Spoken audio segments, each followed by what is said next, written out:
Thank you. Stopping. So, what was your action steps this week?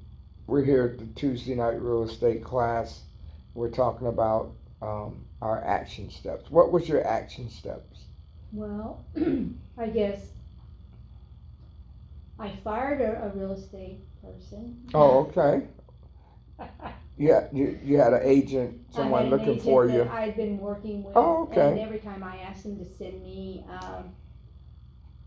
comps. Listings or comps. Yeah, I mean they drug their feet. Yeah. Well, we know in this business you have to take action. You can't Right. just sit around and wait for these people. So I basically fired them. Okay. Said thanks, but no thanks. Mm-hmm. And so that was one of the steps, and I felt like, that was the right move. That's right. I agree. Yeah. And then the steps that I took after I talked to John about taking and listening to those videos, that was another step. And then finishing up our red flags and anything else I did. Yeah, I agree with you because I just talked to my real estate agent, and I remember one of the first things she says, well, when I work with people, I like to know that I'm the only exclusive realtor.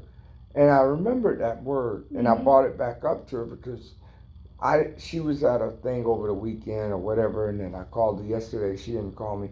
I called her tonight, and she answered. I was like, look, you used the word exclusive. Right. Well, I need some exclusive help. Right. And she kind of realized what I was saying. Yeah. You want me to be exclusive to you, right. But then you don't want to return my call, or, I need some exclusive back, right. Because these people, I've seen them. They'll put a sign in your yard. They'll put it down on listing, and that's it. You won't really hear from them. They're not going to really show your property. They're really not going to follow up some of these people. They just want to tie your house up for 30 days. Right. And they're not really pushing your product for right. you, advocating for you. And that's why you, for whatever reason, buying a house or listing a house, that's some of their job. Right. Is exactly. to get people in front of your house to try to sell it or buy it, or if you want them to find your property, you're going to need comps. You got to do some work. But that 3%, they want that at closing, so you got to work for it. Right. Exactly. So I don't blame you what you did. If they're not giving you what you want and responding back at a good time, I would do the same thing. Yeah. Yeah, that's great. So the next thing we have is what type of professional resources do you need to get through your journey of what you're trying to complete right now? Okay, I went over that before I came here today. Okay. And then I looked back and saw what I said last week, which was basically the same, pretty much. Real estate agents, CPAs, lawyers, contractors. Okay. Different contractors. Where did I put that at? Now, what's your plan for your next realtor? What's your plan to seek out? Will you interview them, kind of a mini interview? Yeah, I think it's going to be more of an interview type thing versus, right. Okay, well, the last one I asked a few more questions than the one before that, so I think each time I'm asking a little bit more, but then I'm learning with each one, right, so as you go along, right. So I definitely will be asking them, more, do you do any real estate, do you help other people who deal in real estate? Do you deal with real estate investors, right, exactly. right. So those are definitely things I want to ask. Even though I asked this one guy that didn't send me those comps that time, right. I think that scared him away when I asked him that. Well, a lot of times, like on this lady, a lot of times we want to let them know that we are in a position. So I just basically sent her a copy of my pre-approval letter, my credit score, my job history, and that I'm ready. I'm in position. So You don't have to give them your personal information. Right. Just give them enough to say, okay, this person's worth, me spending my time, because they do get a lot of tire kickers. They do get a lot of people Right. that sometimes we say waste their time. Well, if I can show them that I'm ready on paper, I'm ready to make a move, Yeah. then they're going to look at me a little different. Right. They have a saying, the squeaky wheel gets the oil. Exactly. And so that's all. Just presenting myself worthy Right. of their time. If you want it, then you work for it. If you don't, then I'll find someone that does want it. But I'm ready, Yeah. and that's the thing. And I know you're ready. So maybe try that formula this time and say, look, I'm ready. My scores are where they need to be. I don't expect every moment, but I expect you to get back to me within 24 hours. Exactly. Take me serious. So I have to ask you this. Did you get your proof of funds from the bank that you're working with right now? it's not so much a proof of funds letter; it's an approval letter. Oh, okay. When I had a pre-approval, then I had an approval letter. So yeah, I'm ready, and it shows some seriousness to whatever vendor or whoever you're talking to, Right. real estate agent, Right. and they say, well, okay, well this young lady's ready. She's Yeah. ready to go. She's, I see her score. I see her lender. Yeah, I need to look for her some stuff. Yeah, I need to send some stuff to her email. Yeah. Because you're now you put yourself ahead of the game. Right. A lot of people, they can't present that stuff. Exactly. They just want it. Yeah. Hey, I want another house. I Yeah. don't even know the score. They don't know what zip code they wanted, or they don't know how much they can borrow. Right. Because I remember my realtor, he told me, he said, first, let's find out how much money you can borrow, then we can go shopping for your duplex. Right. So my story is that, and I tell people this story, is that the owner wanted 120 for my duplex. I had that pre-approval letter. Remember, we talked about this. We're talking about having proof of the person, Right. And I said, look, I don't have 120. I have 105. Right. I'm pre-approved. I'm ready to go. Uh-huh. Okay, not pre-qualified. I'm pre-approved. I'm ready to go.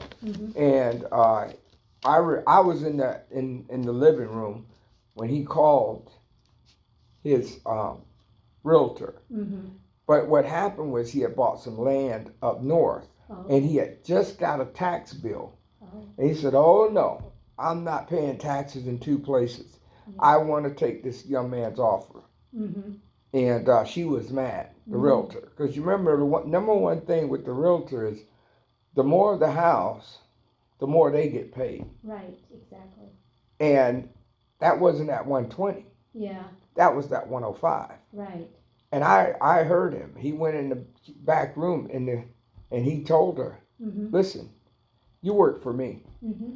If I have this young man at the house and he's approved, I'm going to sell the house what I want to sell it for. Do you understand me?" This is what he said. Yeah.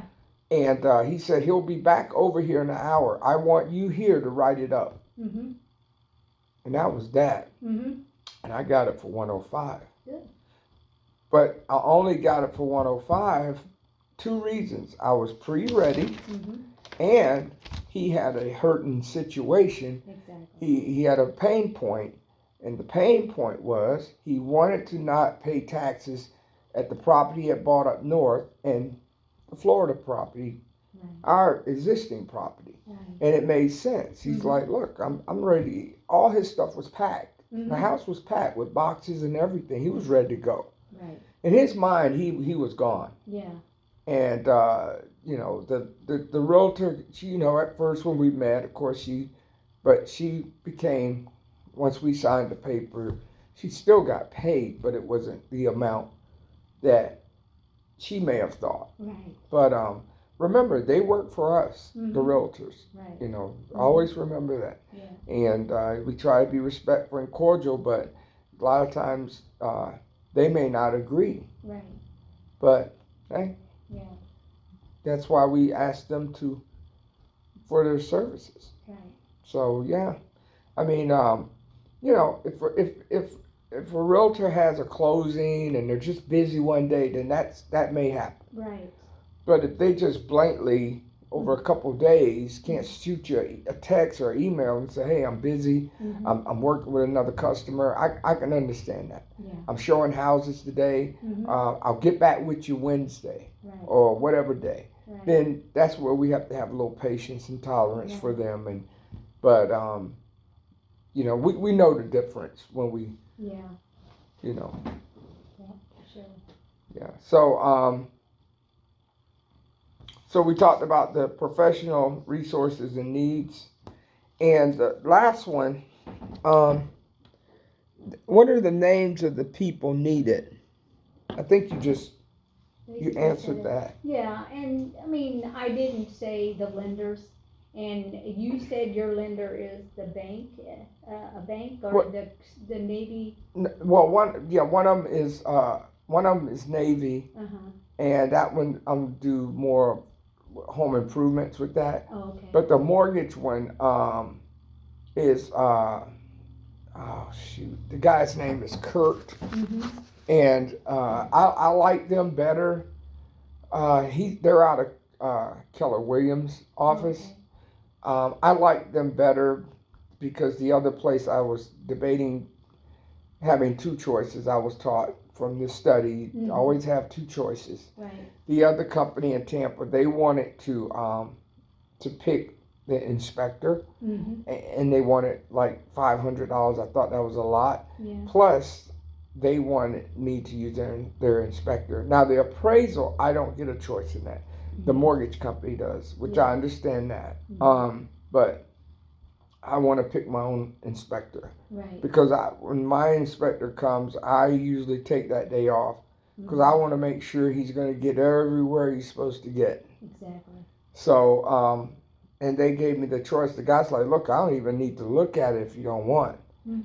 But we do have to pick our own appraisal company, so that's fine. Yeah. But we want a win-win situation when we work with anybody. Mhm. You know, if anybody comes, you say, "Oh, it's got to be 98% my way," then I wouldn't want to work with someone like that. Right. In any capacity Mhm. that I'm paying my hard-earned money for. Right. So and their interest rates were lower anyway, so it kind of worked out Mhm. to my benefit. Yeah. And so yeah, I think I'm gonna go with them. Mhm. You know, I like people like control of you know, I don't want to hand everything over to in any facet of doing the real estate deal. Mhm. There's some things I do have to hand over, like the appraisal. Right. I don't have no control over that, Right. but I do have control over the inspection Right. and how much I pay and who I choose. Mhm. So I like that part. Yeah. Yeah. $500 seems like an awful lot. Yeah. Mercy. Yes. Mhm. Yes. So I think I can find it 350, I was thinking somewhere around Yeah. 350. 300, 350. Yeah. But a lot of times you have to watch these mortgage companies. They got all these little fees and Right. extras, and Mhm. you know, that's what I'm looking for. I'm looking for all the little extras. You know, what does this mean? And Mhm. you know, so that's what I learned on that. Yeah. So what are your upcoming plans? This week? Yeah, this week. Well, Thursday I'm having turkey. Friday I'm going to do a big portion of our next study that we need to do. Oh, okay. What is that? Do you remember? Talking about for next week when we next come back, Tuesday, yeah. which will be on 12/3. Uh-huh. That's the deal of the decade. Okay, good. I think that's Chris Albin too. It's very possible. Yeah. But, yeah, I'm gonna knock some of that out. There you go. 1 through 15. Yeah. And then I'm going to do some more of this stuff that I learned with watching this video that John told me to watch, and then start implementing some of that. There you go. Yeah, and don't feel bad if you're not doing, you are doing stuff. Just know that. Mm-hmm. But you're doing stuff. You're learning. Mm-hmm. Are you looking at most of your houses on MLS? Yes. Okay. Yeah, it's through Zillow. Much as you can, Zillow, Redfin. Mm-hmm. Yeah. That's what good. I do. And I mean, today this guy that was on there today on the Impact, he was talking about how the amount of, by the time that people get their get the things on MLS, a lot of times it's like 3 a week. So it's always good to try to get it from, like, the deeds that John was talking about. Okay. Or, finding it ourselves in whatever fashion that we can. So anyway, that was really good. And so I'm going to start putting into the plan what I'm going to do to make this happen. Right. So, I don't know, I don't want to say it's too late for this year, but, at least get something going. Right. And get things either before or next year. So what is your goal property that you're trying to acquire? What are you trying to acquire? A house or a duplex? Yeah, a 3-2. What do you want to? You want to rent it out or? I want to basically fix and flip it. Okay, I see. All right. I mean, the reason I want to do that, I really would like to rent something, but out, but I can't. I'm going to have to pay the lender back. And if I hold it, I'm not going to be able to do that. And now, have you ever thought of a duplex or? I have, yeah. Yeah, I mean, I'm at a point in my life where I know better. I think I'll always have a property where the tenant is paying my mortgage. I'm kind of spoiled now. Yeah. I've tasted it. Right. So I don't think I'll never buy anything. I mean, I'll homestead it, and live there, but I may have it ready when I do leave and don't homestead it where I'll get 2 incomes when I leave it. You know what I'm saying? Right. So I'm just, my friend, he's bought a couple houses. He's like, look, Vern, you need to get a house now. You have a duplex. Go to your house next. Stay in it a year. Let it build equity. Pull the equity out. Go to your next one. And that's what I want to do. Yeah. But if I leave it, I want to leave 2 incomes coming in from it. Right. To make sure that mortgage gets paid. Yeah. When I move on to the next one, because I just don't have that white picket fence and just play 30 years. We know better from Renatus. We know better from our real estate class that we want to pay that mortgage off more rapidly. Exactly. We don't want to do the 30-year shuffle. So, if I can have someone pay that off. I was listening to a guy on YouTube and various people about having tenants for 5 years. Same tenants. 8, 5, 7 years. Right. I mean, that is great. Yeah, when you from a mortgage standpoint, and if you could pay a payment and a half, wow. Yeah. You cut a lot of time off that mortgage. True. And you just be a good landlord and take care of the property and make sure they take care of it. And, 7, 8, 9 years, that thing be paid almost off. Right. As long as you don't go out and buy too much house. Right. Of course, we're at the top of the market. So, I think my limit would be like 150 right now. Yeah. Because I don't want to get into too much Right. too much debt. Mm-hmm. But like right now, my pre-approval is like 135, so I'm happy with that. Yeah. You know, I'll just have to wait till someone's had a property on the market for a while. Yeah. And just watch it Mm-hmm. come down. You know, sometimes people go 5,000 increments Mm-hmm. every Yeah. month. Yeah. You know, so I'm not far from 150. Mm-hmm. I just have to keep my eye on the property. Right. You know, Mm-hmm. so Yeah, that's a good idea. yeah. So none of our other members are here, but I'm sure John and Janelle would be happy that we kept the meeting. Yeah. They should. I think they'll be back next Tuesday. Yeah, I think so too. I think they'll be back. But yeah, I always watch my real estate, and I watched this. I already had watched this before. Yeah. Getting a lot of information out of Chris Albin. Just so much information in this that we bought. Like this one's real estate red flags, cautions in the offer and the contract. Mm-hmm. And this other one title was real estate red flags, deal analyst, and buy and hold math versus buy and sell math. Right. So there's two different maths. There's Right, buy and hold exactly. math. There's buy and sell math. Mm-hmm.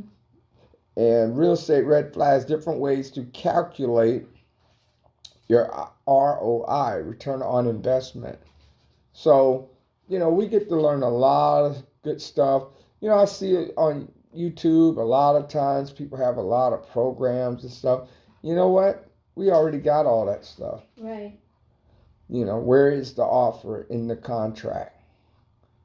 You know, due diligence, title issues. You know, that's some good stuff to learn about. Yes, it titles, is.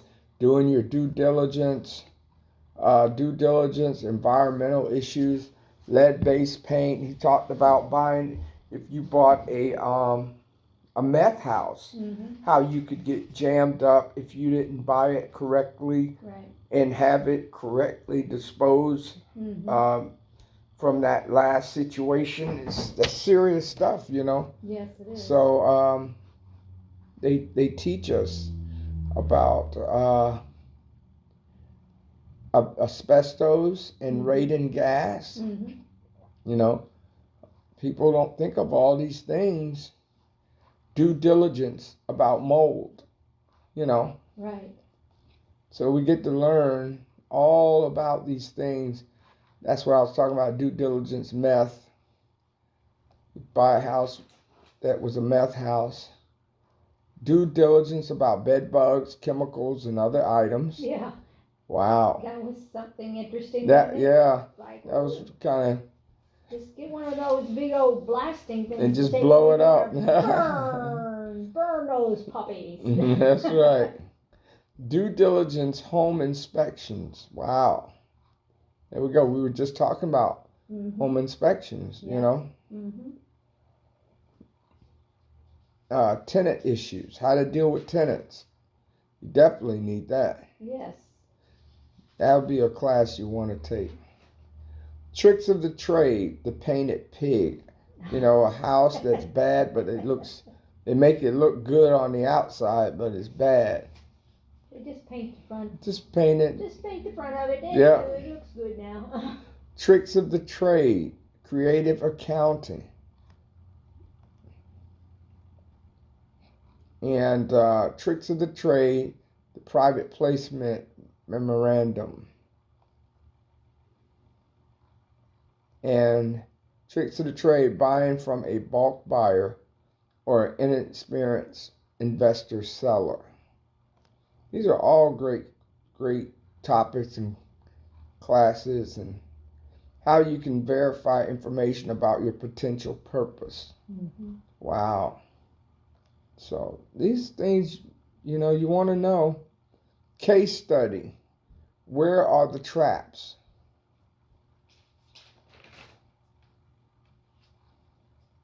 financing your deals. Sell a traditional, government, private, and hard money. Getting the deals, getting the money for the deals. Insurance and your potential real estate property investment. How to insure your properties. We need that. Yeah. Definitely need that. Investor to-do list at the time of closing. Mm-hmm. Right before closing, there's some things you want to do, like a walkthrough. Yeah. Avoiding the big deal killer, fear. Yeah, fear. Fear. We're just gonna get rid of that. Goodbye, fear. Yeah. Yeah. That's what we're gonna do. So that was just a little bit of real estate red flags this Tuesday night. And is there anything else you want to discuss? Well, I was going to ask you something about, you were talking about a week or so ago, something about buying a trailer.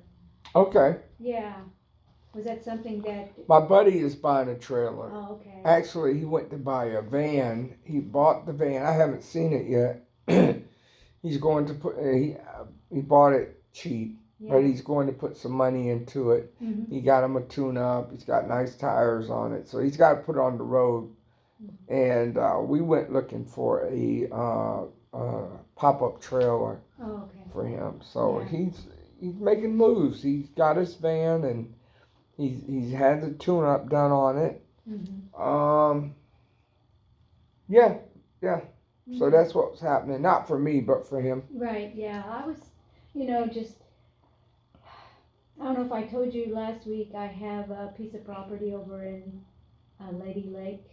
No. Mid county of mid Florida, over there near Orlando. Oh, okay. Yeah, I have a piece of property over there. I didn't know that. Yeah, it's just a piece of property. Do they let you put campers on there? Well, I don't know. I'm going to have to do the due diligence. The research, on yeah. The research, but that was something that I was thinking about. I might have to do, is because Chris said that property can be pretty worthless if it's not in the right area. Mm-hmm. And this isn't like near downtown Orlando, but it's right. off. And if I would, I'd probably put a regular trailer on there. Okay. A house trailer of some sorts. Mm-hmm. And It's the land got to be cleared out? Yeah, it's going to probably be cleared out, and it's probably going to have, electricity and plumbing put in of some sorts. But I don't know how much that's going to cost. Mm-hmm. But the reason I'm thinking about it now is, see, my two sisters and I own the property. Okay. When my dad passed away, All he right. left it to us. And so we have to, they wanted me to sell it, but I have a real estate agent that I haven't heard back on it. Right. But then after Chris said that about the property not being pretty much worthless, I'm like, well, maybe this property isn't worth anything. Right. But maybe it'd be worth it if we just did whatever we need to do, and we could put it doesn't happen to be an immaculate big trailer. Right. It's somehow we can get something in there so we can start getting some cash flow. That's right. So that's why. How far is it off the road? It's probably a good 20 minutes off the road, probably. Oh, okay. It's been so long since I've been there. It's been a long time.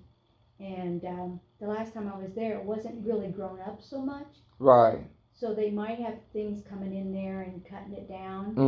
But it's not, there's actually, like, to get to it, I think there's like a rock road. Okay. It's not even. A gravel road. Yeah. Okay. It's not even paved. Oh. Yeah. So it's off, and then there's a development over not too far away where it's got some nice houses.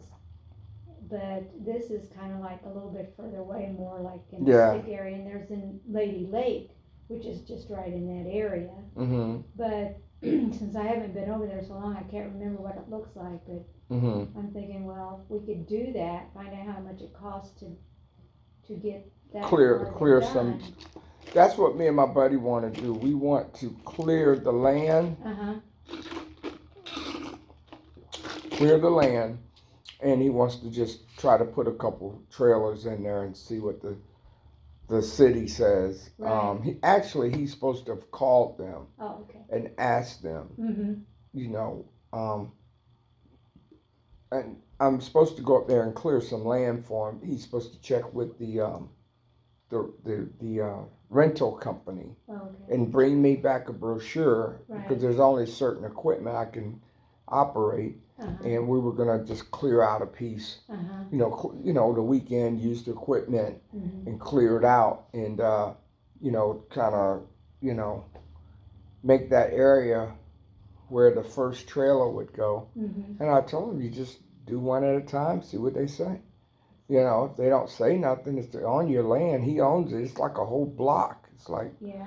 but it's got to be cleaned out. But Yeah. he's not really trying to, make it a camp land. He's just trying to, Mm-hmm. because there's certain trees in there you can't cut. Yeah. Exactly. So, yeah, we'll see. We'll see what he's gonna do. But yeah, it's something to check into. Right. That's a way to make some money. Yeah. It is a thought, but you're always going to deal with the city government. You're going to deal with code enforcement, Right. or find out. Ask them, hey, what can I do on this property? Mm-hmm. What can I do? Right. And Because you they're going to called, definitely tell you what you can't yeah, do. exactly. Now, who would I call on that? Code The enforcement, code enforcement? Yeah. Okay. and they're actually they may tell you to get oh shoot, I can't think of the name where they mark it all off. Uh-huh.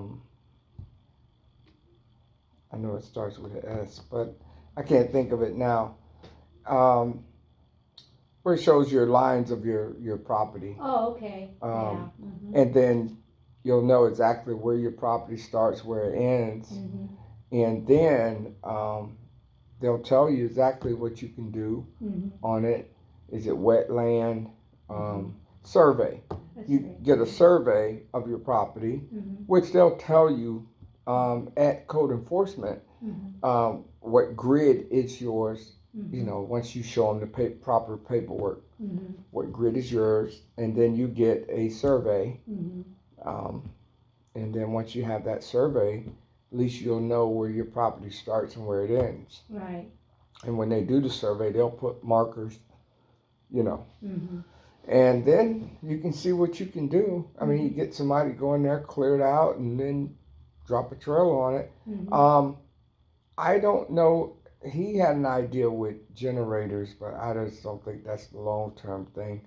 I think like you, where can you tap into some electric? Mm-hmm. If you're gonna do it, do it right, Right. and then just put electric posts. Mm-hmm. There's a lady in St. Pete did it. She's got like 8 of them. Really? Wow.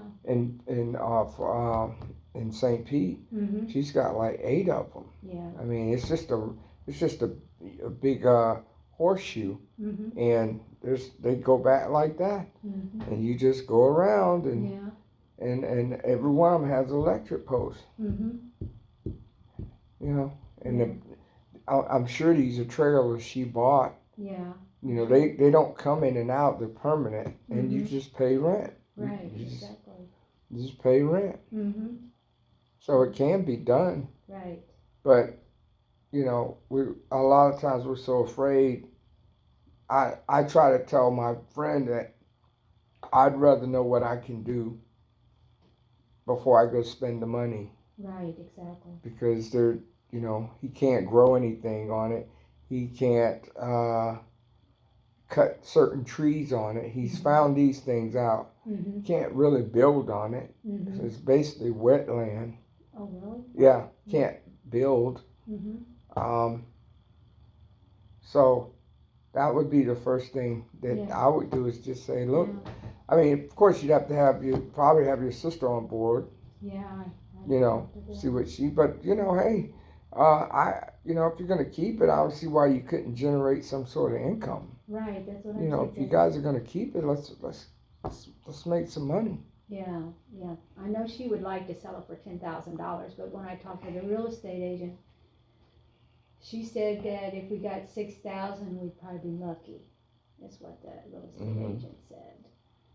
Well, you know, being from the real estate class, you need to do your due diligence, see what it's really worth. Right. Not nobody telling you. Property appraisers will tell you what the assessed value and all of that is. Right.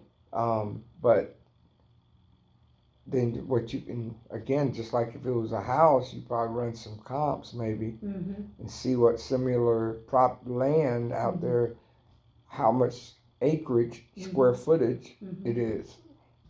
And you never know, y'all. You may be sitting on a Walmart.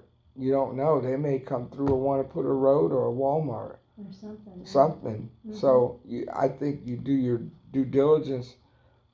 Find out from the city chamber of commerce what's coming in there. You know, if they're going to put a road right next to y'all might want to hold out. It's happened all the time. Right. You know, so I was listening to one guy on YouTube where they paid him. A lot of times they just don't build a Walmart. They do a lot of due diligence, traffic, growth, community growth. They do all of these tests we don't even know about. Right. They paid him like 150 or 80,000 just to do their test. Wow. Now that was his money if they were going to build it or not. Yeah. That's how much they wanted the rights. They just wanted the rights for 2 years that nobody else could buy that property. No Target, nobody else. Right. No nothing. Right. You know, no competitors. So it was a win-win for him. But they wanted to run tests. They had their own tests that they wanted to run to see the community, to see would it be feasible for them to build a Walmart there. Yeah. And they wanted to extend it, and he said no. So he got his money either way. He said that we can settle on the price that we agreed, but they said, well, we're not ready yet. And he said, well, I think he got his lawyers like, I think we're going to move forward. We just won't sell it. But he made that money because they wanted to find out before they bought. Right. So you never know what you're holding on to because Target may want to come in there. You don't know. Right. That's why I say you can go to your Chamber of Commerce. You can go to City Board and see what's the futures in 2020. What's going to be coming up? What are they going to be building? Wow, if they're going to be building a highway, that might bring your value up. Or they're going to build something, a Target or Walmart or anything, Sam's Club. Yeah. You know, they may just come through all of y'all down there on that in that part and say, look, here's 80,000 or whatever. It's a long ways from that 10,000. Yes, it is. Yeah. So you never know. You know, they're not making no more land. No, that's true. That's what you and your sister have to understand. Yeah. And I would just do my due diligence real hard before I sold it. And I wouldn't let just somebody say, oh, you'd be lucky you get 6,000 when they go along and sell it for 30,000. Right. You know. I think it's worth, if I'm going to get 3,000, if that, I think it's worth keeping. Yeah. I'd get one of them cards and just buy my sister out or something or whatever. Yeah. And just own it whole. Say, I'll tell you what, if you want to sell it, I'll give you your $3,000. I want to own it. So she can deed it over to you. You know, of course you have to have an attorney. And then personally, I just hold on to it. Because everybody's going to tell you, oh, it's nothing. It's worth nothing. You know. And she may be kicking herself after you get about $100,000 for it, you know. Yeah. But, you know, something to think about, something to to look at. I mean, Right. as long as you guys are paying the taxes, it's not hurting you. Yeah, They're not making no more land. no, that's true. So is there anything else you want to talk about before we wrap it up? No, I think I've asked some questions and stuff. I think I'm good. That's good. So I think you're doing very well. I think John and Janelle will be happy with us. We're making strides, and John Hobbs is over there giving a class, and so we're gonna wrap it up today. And to everybody, happy Thanksgiving, and we're out. Bye. Thank you, Vernon Kearney.